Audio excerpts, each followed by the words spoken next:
Have you ever died right in the middle of truly living? I have. And what happened next? No words could have ever prepared me for it. I used to say I'd spend the rest of my life inspiring those who had lost the will to live. I had stood on hundreds of stages, raised my arm high, and declared, as long as you're breathing, you still have a chance. But no one ever told me what happens when you stop breathing. No one ever taught me what comes after the microphone falls and the spotlight fades. No one warned me that one day I'd stop breathing right in the middle of a speech about life itself. My name is Daniel Carter. I'm a motivational speaker, a former juvenile court supervisor. I spent my life helping lost kids find their way home, but I never imagined that I'd be the one in need of saving.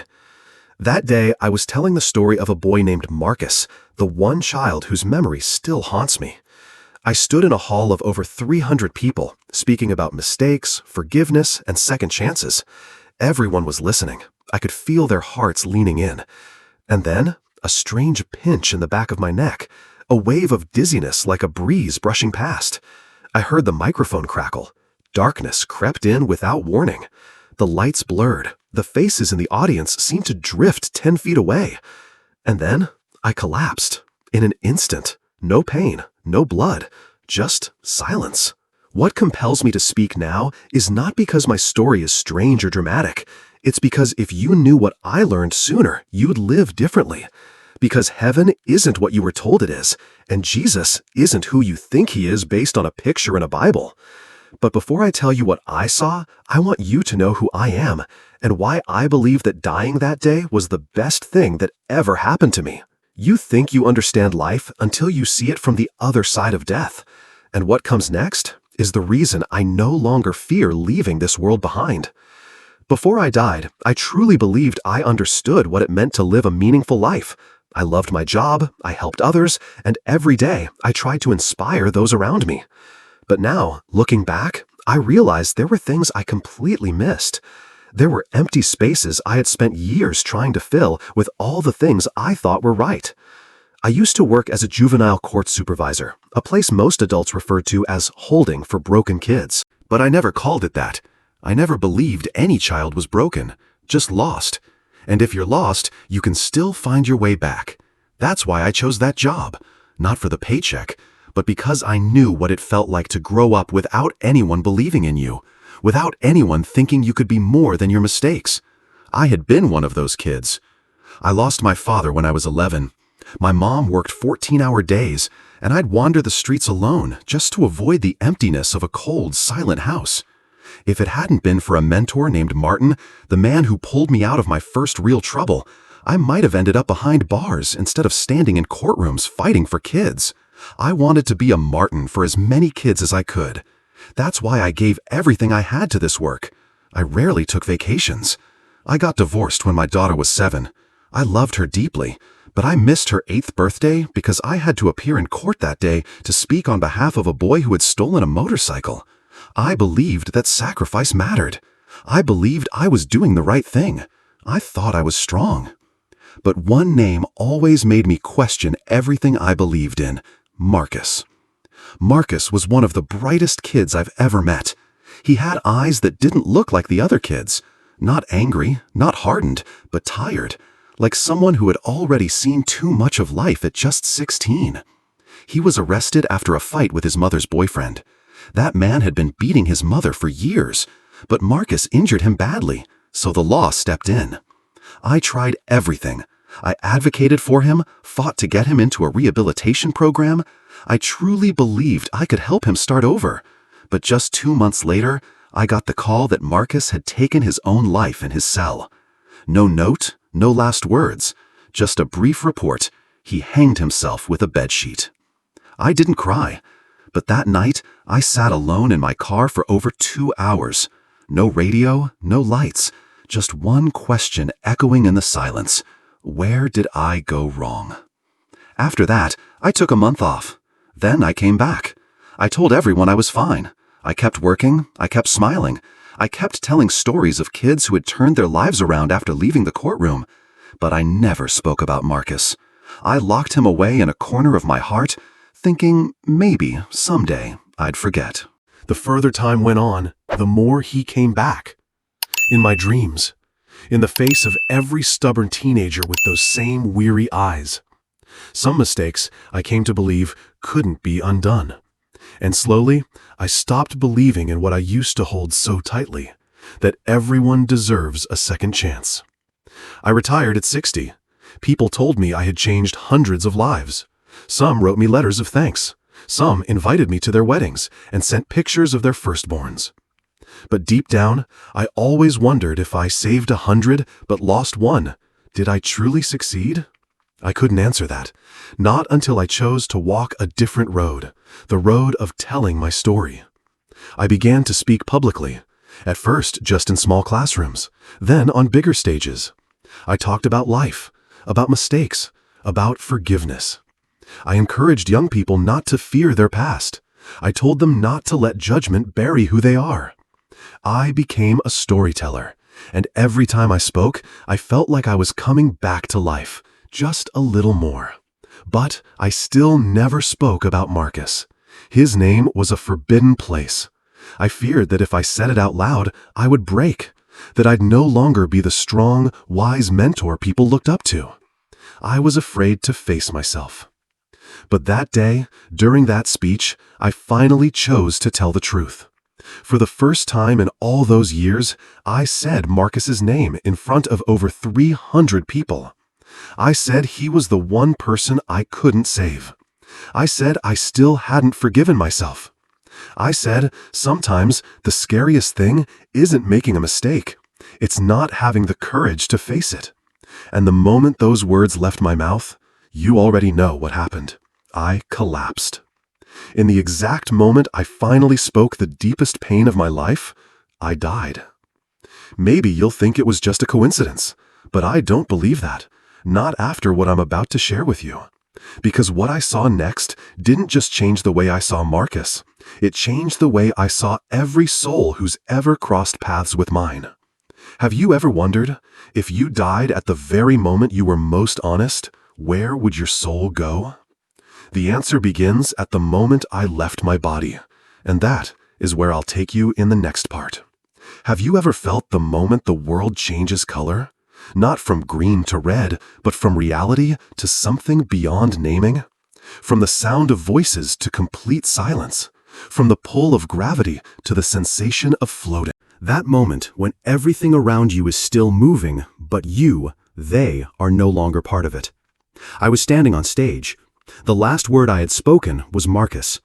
I heard a soft murmur from the audience, saw a few tear-filled eyes, and someone was slowly nodding. I felt like I was connecting, like I was truly reaching them, like I was living out my purpose. And then, it was as if someone flipped a switch. No warning, no signal, just a faint sensation, a dull pain at the base of my neck, like a cold hand had lightly touched me. I paused for a second, trying to smile, but the next word wouldn't come out. I blinked, and the world shifted. The stage lights began to dim, sounds warped. The mic echoed the word I just said, looping it like a broken record. I tried to place my hand on the wooden podium, but my hand didn't respond.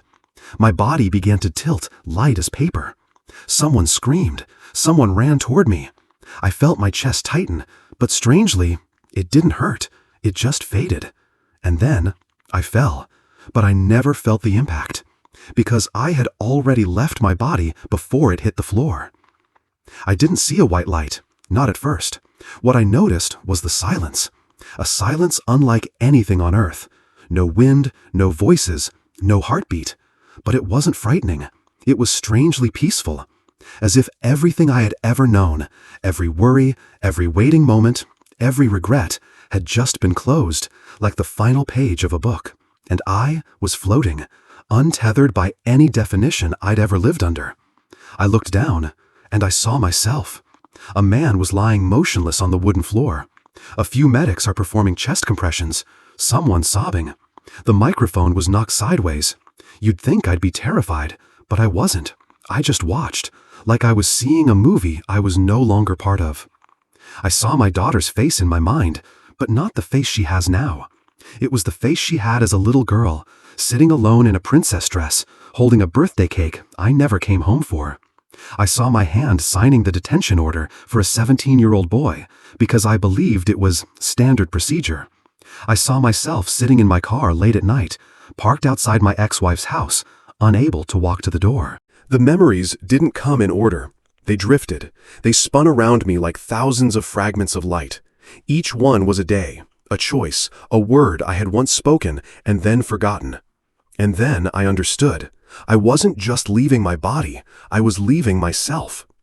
Everything I had ever believed to be me, my name, my job, my reputation, even my regrets, was now floating away like scattered pieces. And what remained of me, was something pure, moving towards somewhere I couldn't define.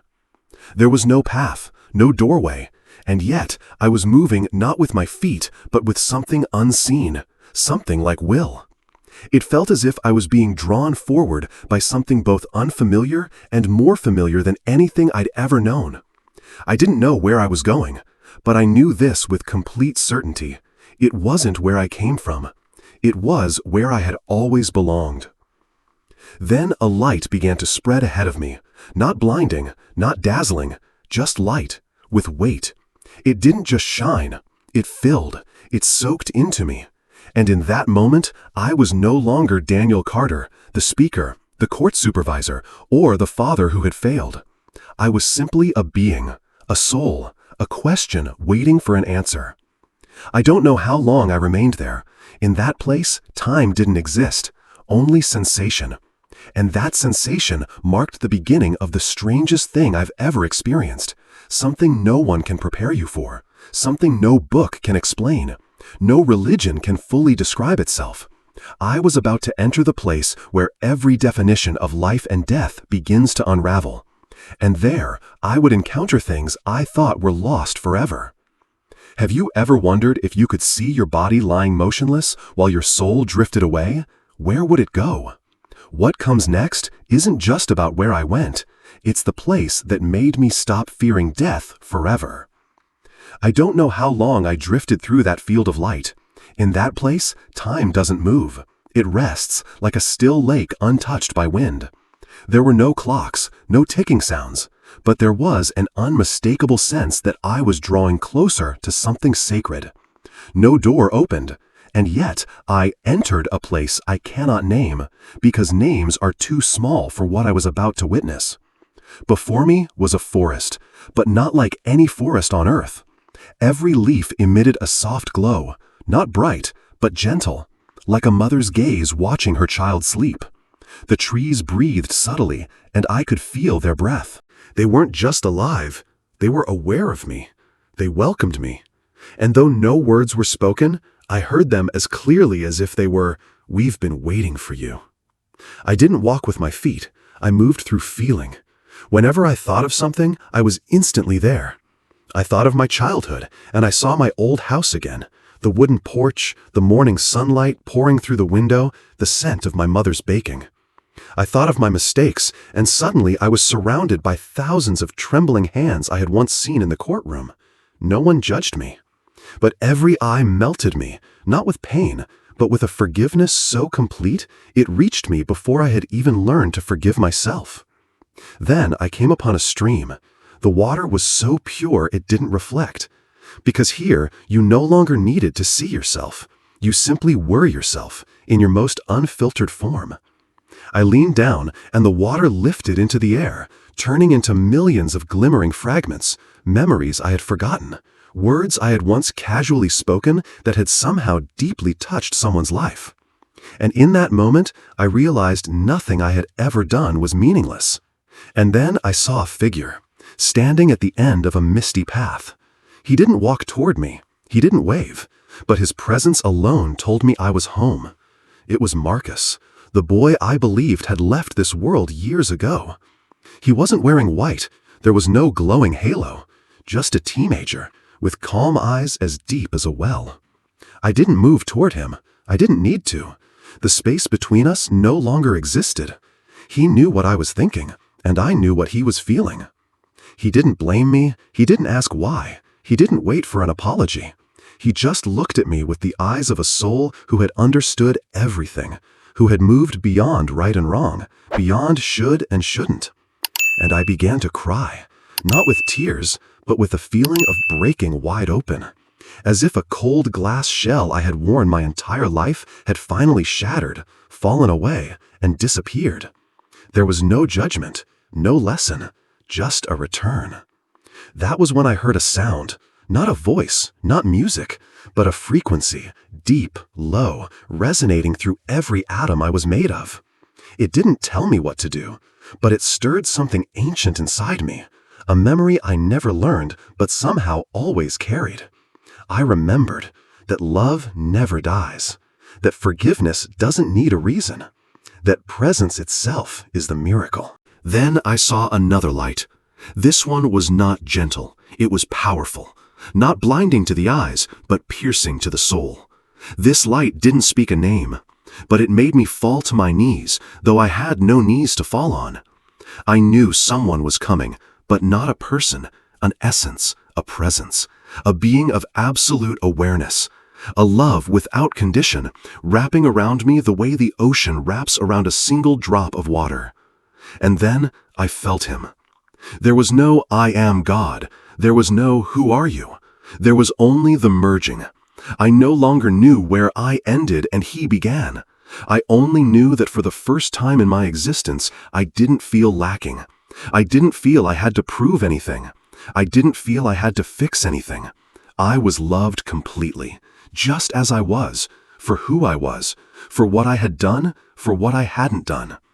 I didn't dare speak his name, but I knew.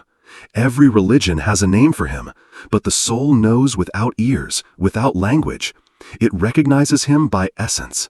And in that moment I was shown, not heaven, not the cosmos, but everything I had missed.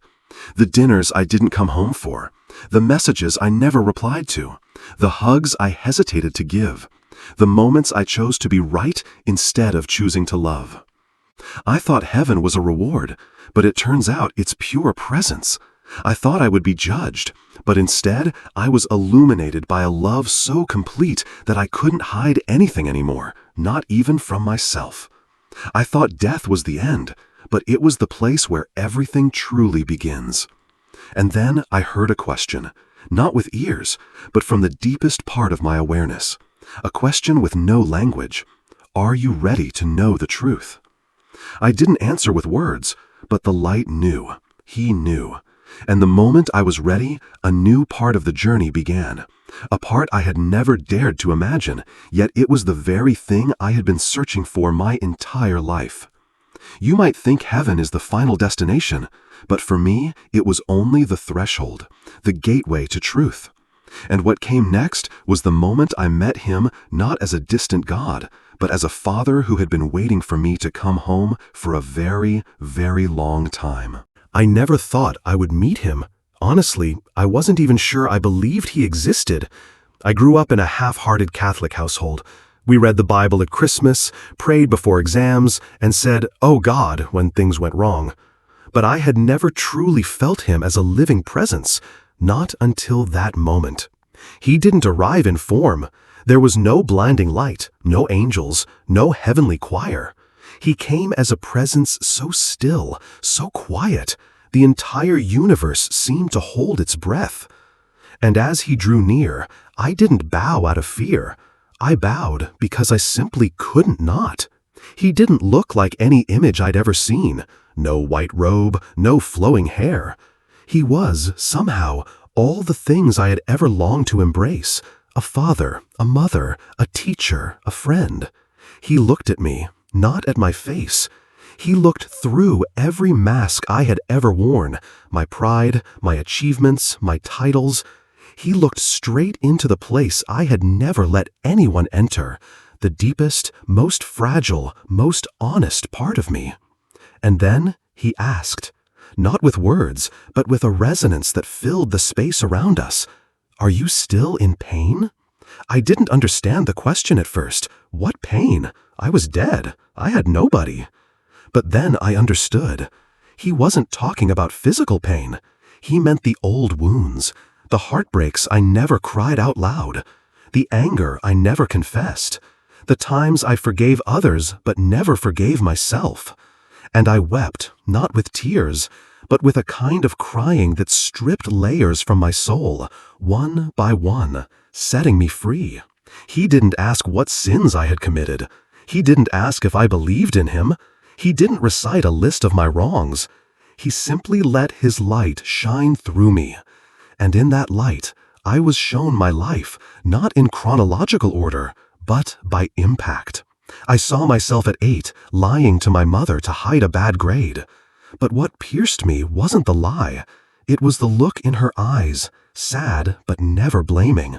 I saw myself at 14, crying alone on a park bench after my father died, with no one there to hold me. I saw myself at 23, making my first big mistake on the job, and smiling anyway because people said I was tough. I saw every small moment I thought no one noticed, and realized someone had always been watching, not to judge, but to love completely. I saw the times I did good and the truth behind them. Sometimes out of genuine compassion, sometimes because I wanted to be seen, sometimes because I was afraid I wouldn't be enough if I didn't do the right thing. I saw the times I loved and the times I loved because I was afraid to be left behind. There were no accusations, no punishments, just a truth I couldn't escape.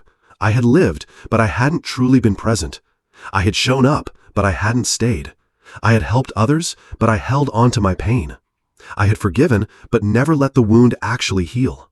He let me see all of it, and then he placed something in my hand.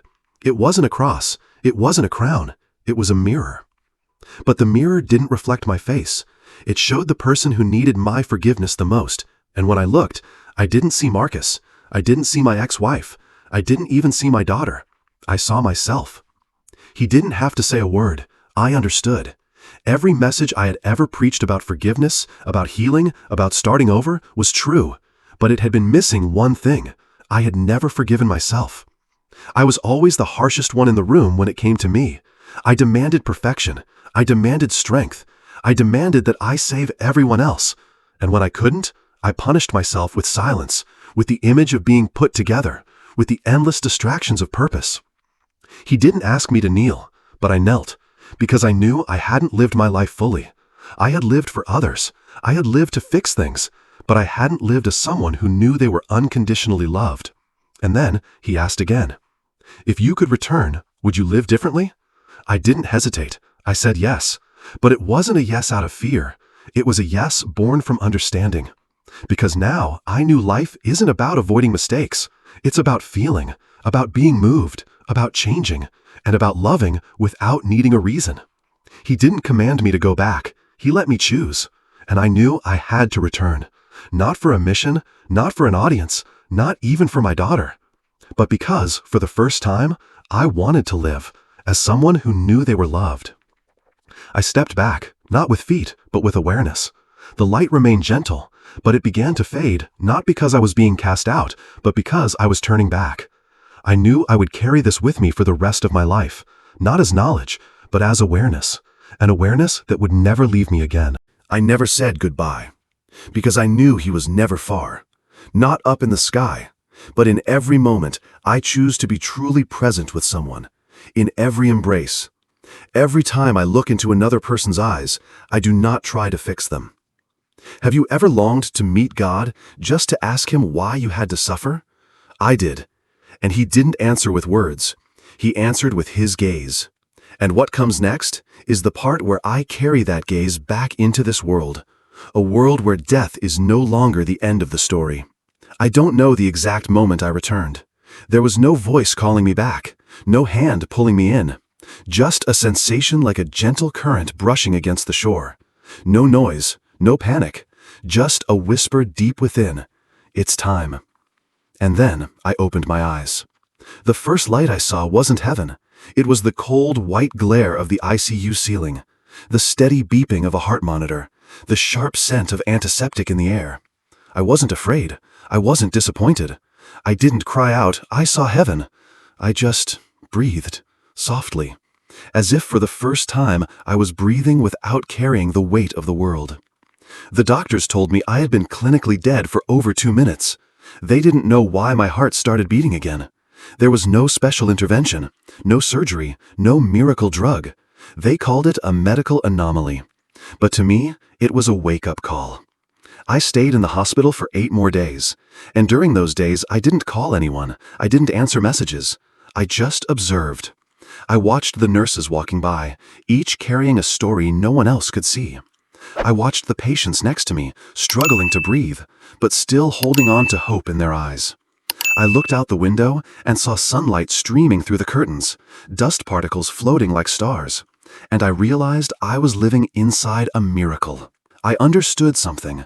Before, I lived to prove something. Now, I live to be grateful. When I left the hospital, I didn't rush back to the stage. I walked. Each step is slow. Each breath is longer than it used to be. I let my mind stay quiet. No plans, no agendas. And then I stopped in front of a small bakery. Nothing special, but the smell of flour and butter in the air reminded me of my mother. I bought 2 pastries, one for me, one for Marcus. Not for him to eat, but for me to remember that he existed. That afternoon, I went to a place I had avoided for 15 years, my ex-wife's house. I knocked, not to apologize, not to make a grand statement, just to say, thank you for staying with me as long as you did.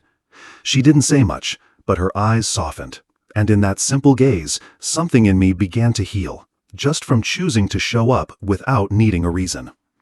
I also called my daughter. She's in New York now, studying for her master's in psychology. I asked, would you tell me about your day? And for the first time in years, we talked for nearly an hour.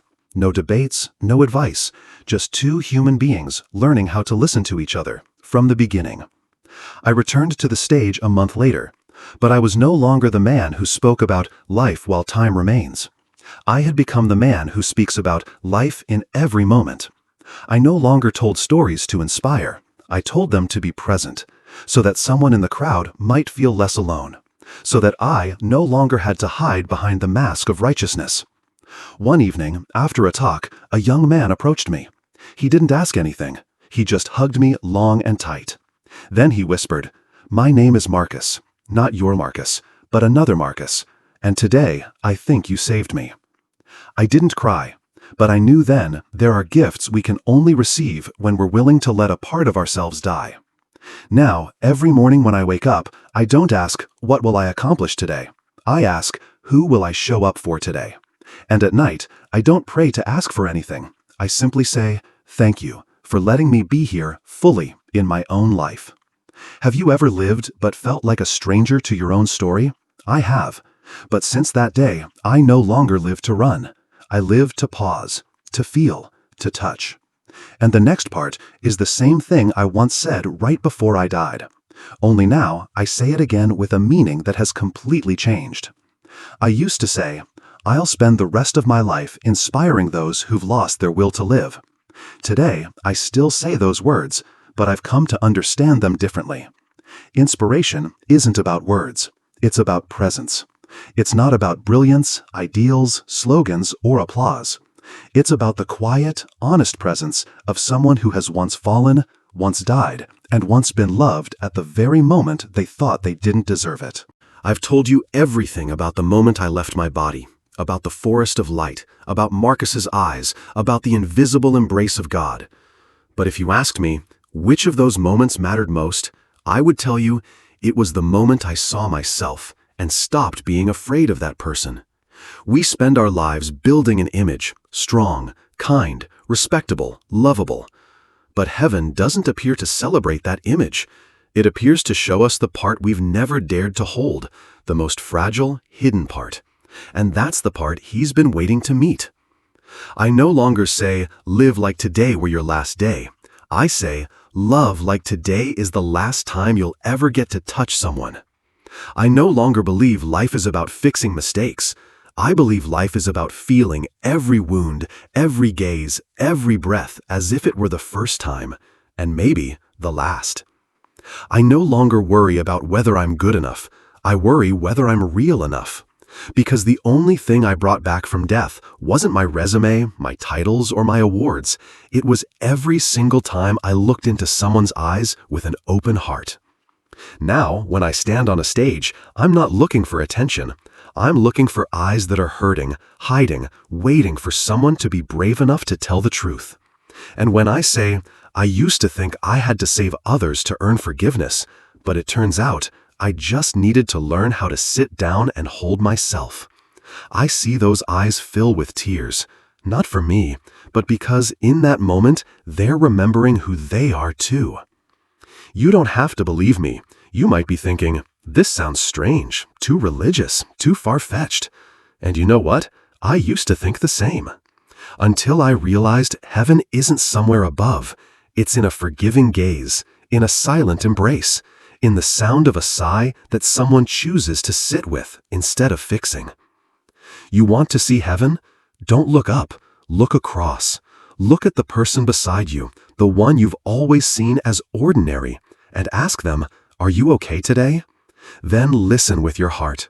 No judgment, no advice, no fixing, just presence. Because in that moment, you might be opening the gates of heaven for someone else. You used to think heaven was a destination after death? So did I. But now I know heaven is how you live before you die. And if you stayed with me to this point, maybe he's whispering to you right now too. Are you ready to come alive again? Now it's your turn. I've told my story, a story I once thought I'd carry to the grave. But I've learned, the truth isn't meant to be buried. It's meant to be shared, to shine, to rescue someone who might be thinking they're the only one who feels this way. If you've ever had a near-death moment, or a moment where you nearly gave up, if you've ever felt something unexplainable, heard a faint voice calling you back, felt something no one else could understand, tell it. Tell it with words, with writing, with tears, with a trembling voice. Tell it in your way. Don't let that story die with you, because someone out there right now might need it to keep living. Leave your story below. And if you're not ready to share yet, just leave a single dot, so I know you're still here, still alive, still listening, and that one day you'll tell yours too.